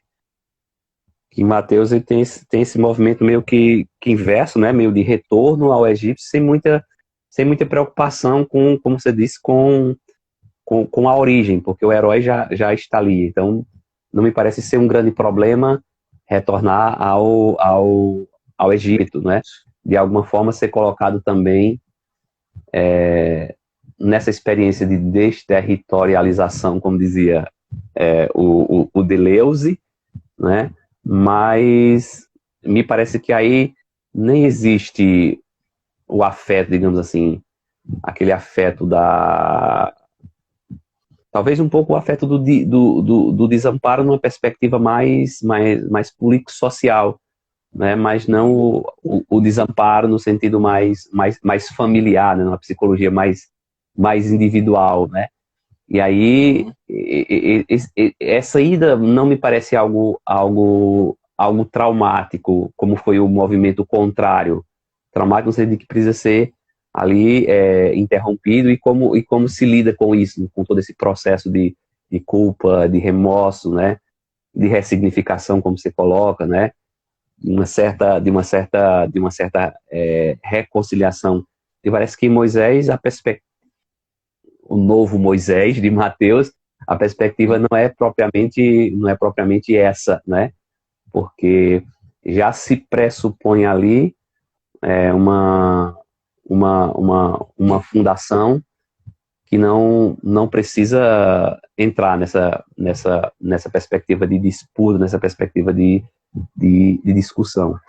Me parece, e aí também já sou eu lendo, né, como a gente está fazendo muito isso, acho que isso é bom também, né, além da apresentação do texto, mas fico me pensando aqui a partir, obviamente, acho que é bom situar como você situou, dessa leitura do Mateus, né, essa espécie de vínculo com o Egito, né, quase como uma espécie por causa da perspectiva judaica também de Mateus, muito forte, mas voltando para a leitura de Freud, com essa perspectiva dessa relação com o pai, né? Assim, meio que numa leitura edipiana, meio que de amor e ódio, digamos assim, né? Meio que de distanciamento e necessidade exatamente de uma ressignificação dessa relação, como se coloca ali, né? Por que todo esse movimento? Me parece que isso vem dar mais força ainda ao texto de Freud, né?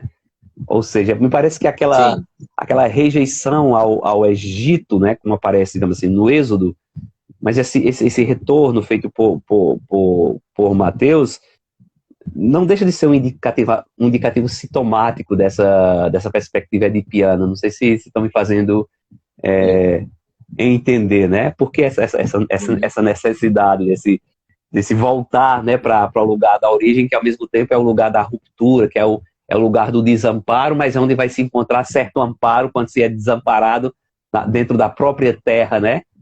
Então, assim, me parece também que se pode fazer essa leitura psicanalítica no sentido de que a experiência do desamparo quase como uma experiência fundante, né? Um pouco da subjetividade, da dimensão psíquica do humano, mas também, eu estou sempre fazendo essa leitura, mas também da dimensão psíquica do coletivo. O Freud vai dizer nesse texto que assim como se lê como se faz a análise do indivíduo, se pode fazer do mesmo jeito uma análise da sociedade, porque, digamos assim, as relações elas são muito, muito próximas ou similares e até harmônicas.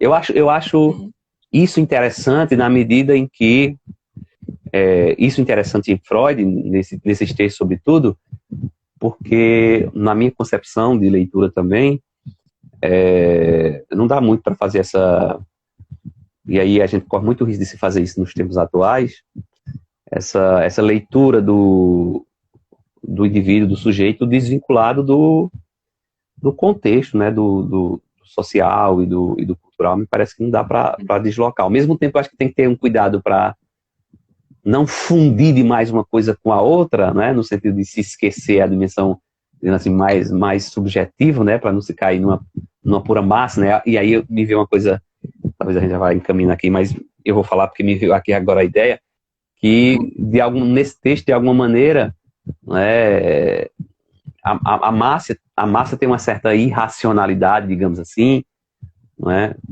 Ele vai falar da questão da relação com o id, e aí tem até, digamos assim, os dois exemplos mais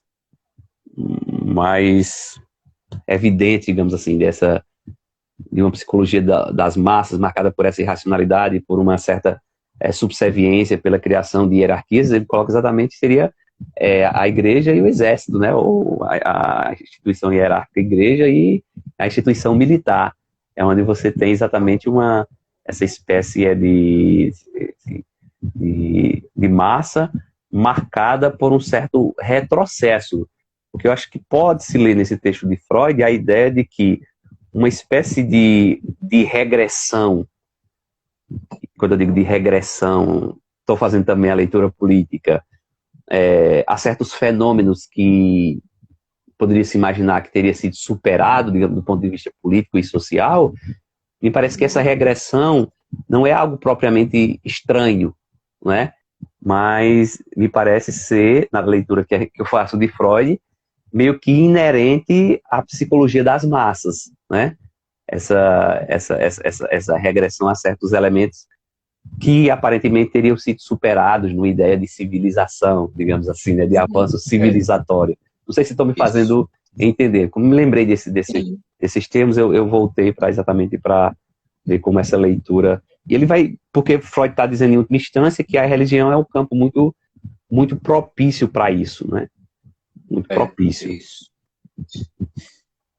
Eu vou fechar essa parte do Mateus para evitar que a gente alongue muito aí, porque sai de Freud, né, com o Mateus, mas assim...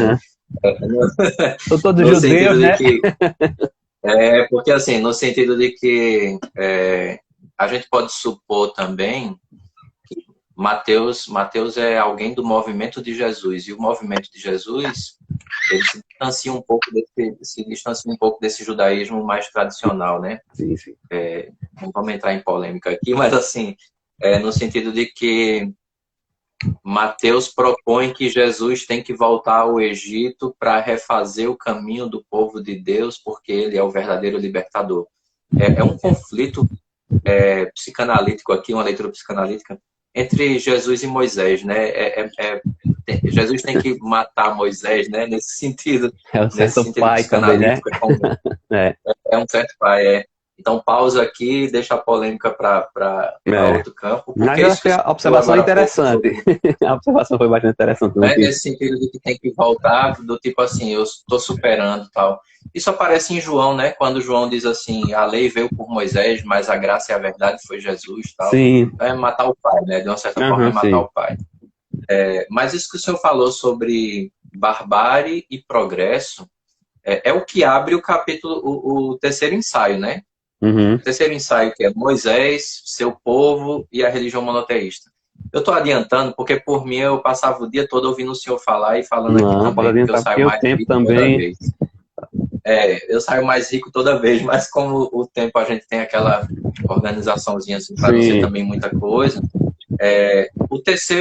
A terceira sessão é aberta com isso aí, a nota de preâmbulo primeira, né? No segundo parágrafo, Freud fala sobre isso, né? No primeiro ele fala um pouco sobre a audácia dele e o medo que ele tem ali e tal, mas no segundo parágrafo ele fala isso, né? Estamos vivendo um período especialmente marcante. Descobrimos para nosso espanto que progresso aliou-se à barbárie. E que é mais ou menos o que o senhor começou a falar aqui, né? E esse capítulo, esse terceiro ensaio é justamente Moisés, seu povo e a religião. Aí parece que nesse terceiro ensaio ele vai dialogar também, vai fazer uma certa oposição, né? Se a gente pode dizer assim, ou pelo menos uma tentativa de diálogo maior com o próprio marxismo, né? Porque ele diz aí depois, né? Foram suficientemente precipitados para retirar-lhes o ópio da religião e avisados o bastante para conceder-lhes uma razoável quantidade de liberdade sexual.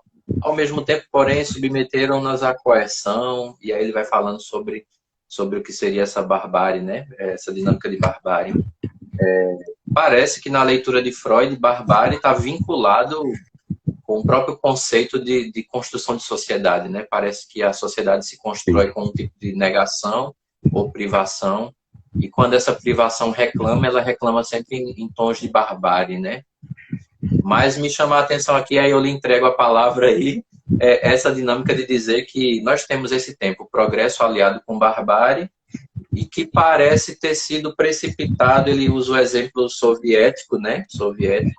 Parece ter sido precipitado a retirada daquilo que seria o ópio da religião, né?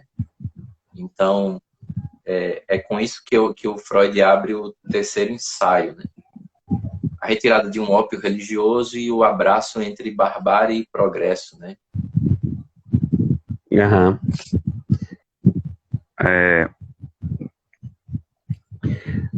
Existe uma marca, né, assim, na tradição ocidental moderna, e aí a gente pode falar de moderna e contemporânea, pegando essas balizas um pouco dos historiadores.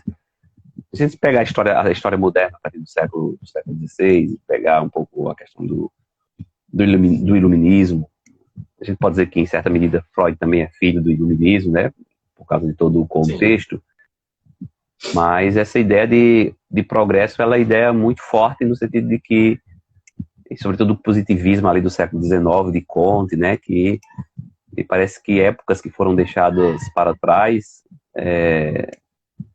se assimilam muito à ideia de barbárie, e aquilo que é do tempo presente ou do que está por vir estaria muito mais ligado à ideia de civilização, né?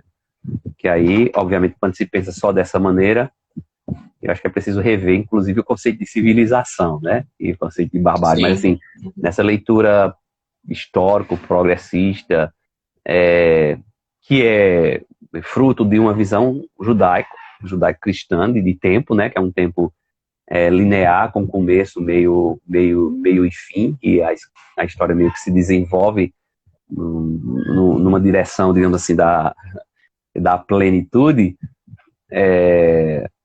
Me parece que isso, ao mesmo tempo que é bastante instigante, acaba sendo algo bastante perigoso, e ao mesmo tempo, muito mais do que perigoso, eu acho que vulnerável às críticas. Por exemplo, Nietzsche, ele vai fazer uma crítica muito grande a essa ideia de, quando ele fala do niilismo, né? Ele fala do niilismo se referir à questão cristã, questão socrática, mas ele vai falar também de um niilismo quando ele faz uma crítica à própria ideia de progresso na modernidade, né? Porque a ideia de progresso, ela me parece, na leitura de Nietzsche, ela me parece negadora do tempo presente, né? Do instante que Nietzsche vai chamar de extraordinário, que é aquilo que importa.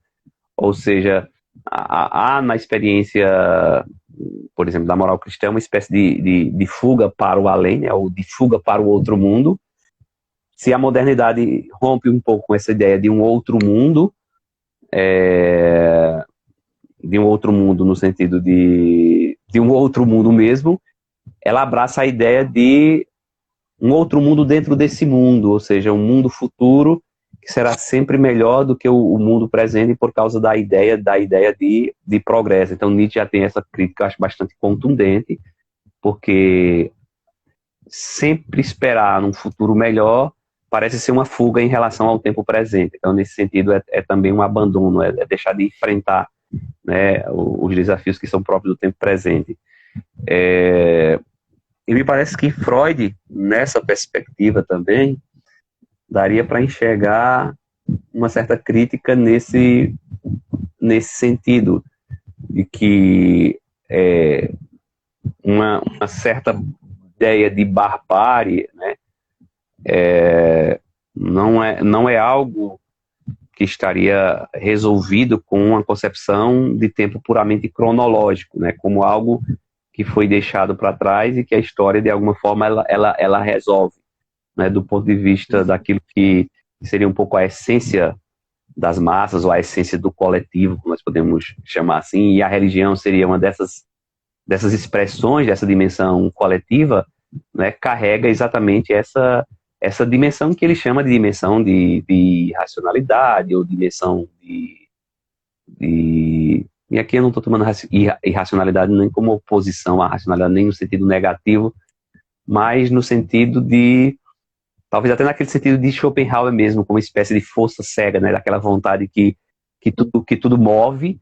E me parece que a sociedade, nessa concepção de Freud, tem essa marca, né? Sociedade que a gente pode chamar de massa, essa marca de uma certa reverência à ideia de subserviência, à ideia de se criar hierarquias, à ideia de se criar líderes para que essa massa ela possa ser conduzida, né? E parece que quando na experiência do indivíduo, eu uso essa expressão indivíduo sempre com muita ressalva, porque nessa perspectiva de sujeito da psicanálise, indivíduo é bem complicado, mas eu acho que é por causa da questão mais da leitura política que eu acabo fazendo do texto. Mas me parece que se no indivíduo existe um pouco essa marca dessa certa autonomia, dessa certa emancipação, em certa medida, me parece que quando a gente fala de dimensão de massa,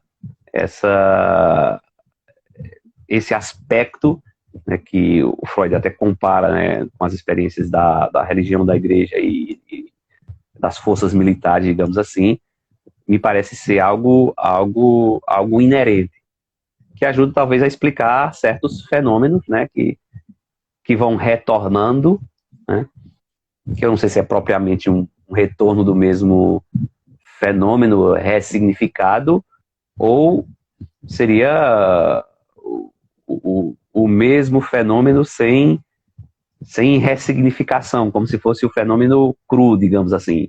Quando eu digo cru, é nessa dimensão meio que de arcaica mesmo. E aí eu me lembro, você fez menção aí também do texto do Totem e Tabu, né? Que eu acho que é nesse texto, sim, que é o único mito, digamos assim, ou lenda que o próprio Freud cria, né? Que é essa origem não é uma origem no tempo propriamente dita, né? Ou seja, uma origem que ficou para trás, é uma origem que permanece. Essa maneira de dar origem, né, a novos corpos políticos, né? Tem uma ruptura, mas ao mesmo tempo o novo corpo político ele acaba carregando consigo essas marcas do arcaico, e o arcaico aqui também não tem uma conotação negativa, pelo contrário, é uma conotação muito até na perspectiva de Jung também, né? Que isso não se abandona, essa dimensão do que Jung chama de inconsciente coletivo. E aqui tem uma dinâmica também, que é, na minha leitura, esse terceiro aspecto, barbárie e progresso, né? Poderia entrar também progresso e evolução, né? Porque tem um texto do Nietzsche que ele fala sobre isso, né? Que é uma ilusão acreditar que progresso corresponda à evolução. Às vezes é o contrário, né? Ele faz essa crítica aí. Que depois vai ser apropriado ali um pouco os pensadores de Frankfurt, né? Eles vão ver isso, né? Dizer que a razão que progride é a mesma que desintegra, tal. Mas nesse sentido, a própria consolidação da religião, né, de Moisés, vamos dizer aqui, a religião monoteísta. Como é uma religião que nasce, que o Freud até faz isso, né, ele faz um adendo a isso, questionando, né, como é que numa tradição de um redentor, a lógica o redentor não tem culpa, mas ele assume a culpa de todos, né, e tem um pouco aí de Totem e Tabu, porque como é que o redentor não tem culpa, assume a minha culpa e eu fico sem culpa, né? Eu vou sentir no mínimo aí um nó de consciência, né? Alguém morre por mim sem ter culpa nenhuma, então assim, seria inerente essa ideia que vai coincidir um pouco com uma noção de mal-estar, né? Tem um mal-estar envolvido nessa história aqui, mas esse mal-estar que tenta ser reprimido, em algum momento ele tende a se rebelar, né? Tende a se manifestar. E é o que faz com que mesmo dentro de um cenário de progresso, a gente veja também um retrocesso, né? Mas ao que parece, se eu não estiver enganado aqui, nesse esquema freudiano, qual seria a saída que a gente teria para isso, né? Porque no final de tudo ele vai dizer assim, eu estou falando isso aqui, mas é uma contribuição, e é uma contribuição numa tentativa de resistência, né? Aparentemente, num primeiro momento, ser conhecedor da própria história é a base para inverter a história, né? Seria mais ou menos essa aqui uma primeira consideração. Pelo menos na leitura que eu faço, essa é uma primeira consideração. Tanto é que já no finalzinho ele fala mesmo de culpa, né? Em certo sentido, tomaram uma trágica carga de culpa sobre si próprios e viram-se obrigados a pagar uma pesada penitência por isso, né? Que é um tipo de destino pela culpa que eu tenho. É aquele negócio que eu estava falando, né? O Redentor morre por mim, ele não tem culpa e eu tenho, então fica uma dívida de culpa na minha consciência, né? É inerente uma dívida, uma responsabilidade aí. parece que tomar consciência dessa história de culpa e de tentativa de submissão histórica é fundamental para virar a própria história na leitura que eu tenho aqui de Freud, parece que é isso. Ele chama de luz menor, né? O que eu estou fazendo aqui é uma luz menor, mas parece que a intenção seria essa: tome consciência da história para virar a história, né? Ao que parece, pelo menos na minha leitura, eu fico contente. Sim, por aí, né? Eu Só acho tem como essa história se eu fizer isso. Eu acho que é uma das grandes contribuições do texto, né? Essa leitura acho que é importante. E essa história que, de alguma forma, ela adentra, né? Não só em gerações anteriores, digamos assim, de uma determinada cultura, de um determinado povo, não é? Mas é um anterior bem ligado a esse arcaico do humano, né? Ou seja, me parece que uma leitura, e aí talvez já coloque um pouco de Marx aqui, que possa ser emancipatória no sentido de contribuir de alguma maneira, não é? Para a construção, digamos assim, da história, seria essa compreensão da própria história, né? Enquanto sujeito e aqui enquanto povo, e essa compreensão passa pela compreensão dos traumas, digamos assim, da origem, né?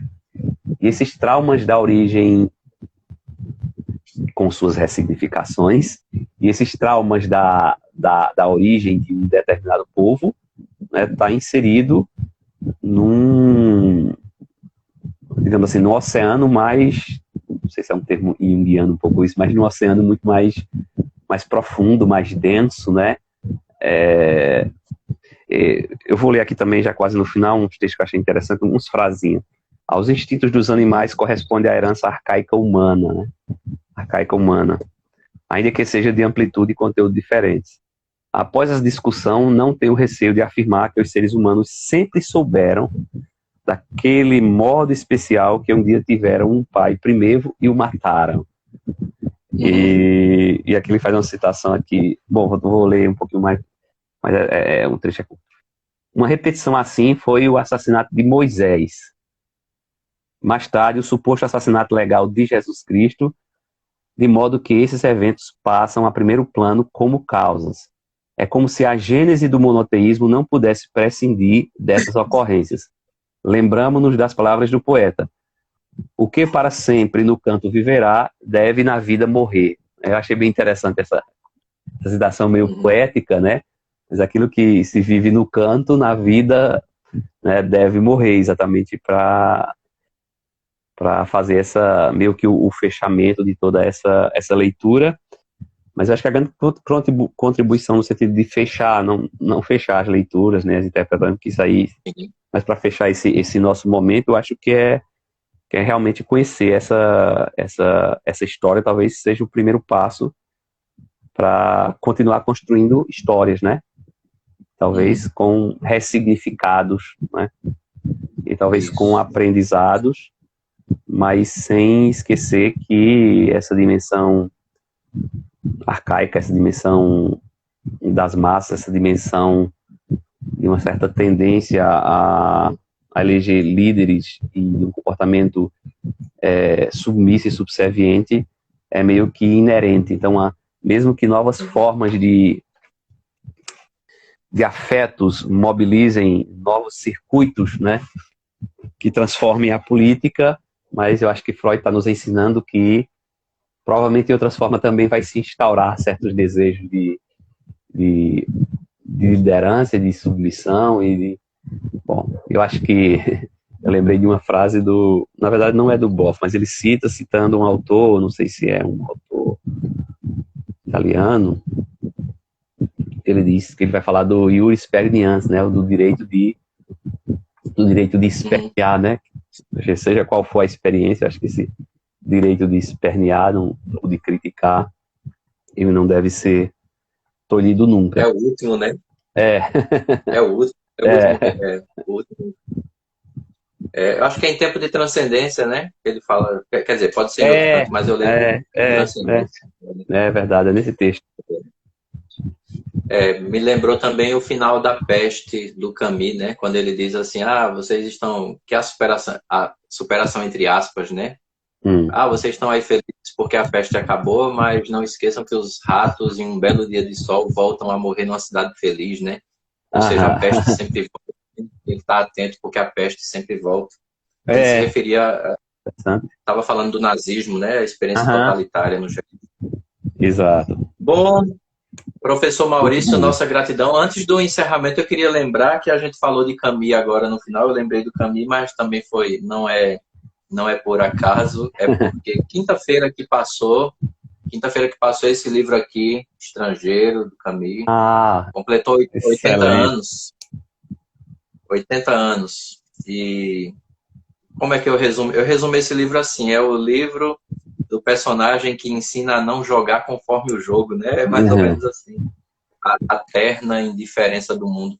Então, assim, falando do Camus, para dizer que eu queria combinar com o senhor, já deixando em aberto aqui para o senhor daqui para frente ver aí, que a gente trouxesse um livro dele no nosso próximo Uma Chave de Leitura, né? Podemos já também fechar essa ideia. Aí você pode dizer o livro, se quiser, eu acho que vai combinando, mas excelente. Pronto, beleza. Seria interessante porque a gente ainda não trouxe o Camus para os debates, Sim. Eu acho que seria interessante. E como o senhor falou, né, aquilo que a gente fala aqui, na verdade, o próprio nome do projeto, Uma Chave de Leitura, né? Uma entre milhões possíveis, né? A gente apresenta uma, mas na verdade Sim. É só uma abertura de conversa, né? Então, nossa gratidão, que tudo esteja bem aí com o senhor, com a sua família. Eu sempre saio mais rico dessas nossas conversas, porque eu chego aqui com uma visão e saio com outras, né? Assim, porque o senhor consegue dar essa contribuição muito generosa para mim, também para todo mundo que acompanha aqui, muita gente que vê depois. Quando eu postei assim, vamos voltar uma chave de leitura para o livro do mês nos stories, aí o pessoal, finalmente, estava na hora. Porque tem muita gente que, porque como fica no Instagram, né? Como fica no Instagram, o acesso vai se prolongando, né? Então, e agora vamos manter, né? E a todo mundo aqui. Isso. Mês que vem junho. É sempre uma oportunidade de crescimento e aprendizado. E vamos com o Camus da próxima, então, né? A gente conversa só sobre que livro, mas vamos de Camus. Isso, a gente fecha aí. Beleza. Então, nossa gratidão também a quem participou e a quem vai participar depois. Lembrando que isso aqui vai permanecer no Instagram. Então, bom final de semana. Agora a gente está numa situação melhor, né? Já pode escolher, vai usar máscara ou não vai, mas mesmo assim não se descuide, não deixe os cuidados que são importantes, né? Lembrando que se você já tem a terceira dose da vacina contra o Covid, não esqueça também da vacina contra a gripe e sarampo, né? Se tem criança pequena em casa, leve para vacinar. Vacina salva vidas, a gente comprovou isso com essa vacina contra o Covid. Então, vamos em frente e que o melhor sempre se apresente na vida de todos nós aqui. Um bom final de semana para todo mundo. Valeu, até a próxima. Forte abraço, obrigado mais uma vez.